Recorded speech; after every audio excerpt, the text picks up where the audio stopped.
నిన్న టాస్క్లో ఫస్ట్ గంట కొట్టింది నాగమణికంట. సో శ్వేత అని నాగ్ సార్ అన్నారు, ఎలాగనిపిస్తుంది? అది నిజంగానే నాగసాద్ గారికి కొంచెం పాజ్ చేసుకొని స్లో మోషన్లో చూస్తే బాగుండు అని అనిపించింది నాకైతే. అంటే చిన్న గేమే అనుకోవచ్చు, బట్ ఇలాంటి ఏంటంటే నాగమణికంట పర్సనల్గా తీసుకుంటాడు. నిజంగా నేను పాజ్ చేసి నేను 0.50లో పెట్టుకొని ఎక్స్లో చూసుకున్నా, 0.50లో పెట్టుకొని ఎక్స్లో చూసుకుంటే.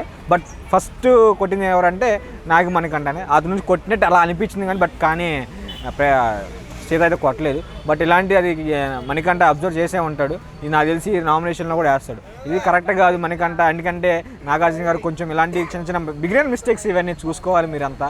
ఇవన్నీ చిన్న చిన్న మిస్టేక్స్ మీకు చెప్పాల్సినంత వాళ్ళం కాదు, మీ ముందు పిల్లబచ్చాగలం. బట్ మీరైనా సరే అలాంటివి కొంచెం స్లో మోషన్లో పెట్టుకొని లేదంటే చూడాలి. ఎందుకంటే మీ మా బిగ్ బాస్ సెట్ మీ దగ్గరే ఉంది, మొత్తం మీ అండర్లోనే ఉంది. మీరు ఇలా అంటే ఏదైనా జరిగిపోతుంది.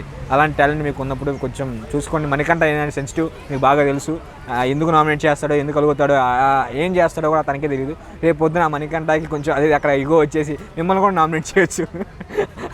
నాకు ఈ బిగ్ బాస్ హౌస్లో హోస్ట్గా నాగార్జున గారు వద్దు అని చెప్పేసి మిమ్మల్ని కూడా ఎలిమినేట్ చేస్తారు. అలాంటి క్యారెక్టర్ ఉన్న కర్నింగ్ మైండ్, ఒక తేడా మైండ్ ఉన్న మణికంఠని మీరు కొంచెం జాగ్రత్తగా హ్యాండిల్ చేయాలని మనస్ఫూర్తిగా కోరుకుంటున్నాను. అలాగే కిరాక్ సైతే ఆ రోజు అప్పుడు బెల్లు అదే ఏదైతే ఉందో అది కొట్టలేదు. సో ఇది మాత్రం మీరు కన్సిడర్ చేసుకొని నెక్స్ట్ టైం అన్నా తనకు కొంచెం చెప్పండి, లేదంటే నామినేషన్లో వేసేస్తాడు. మీ ఇష్టం ఇంకా అది.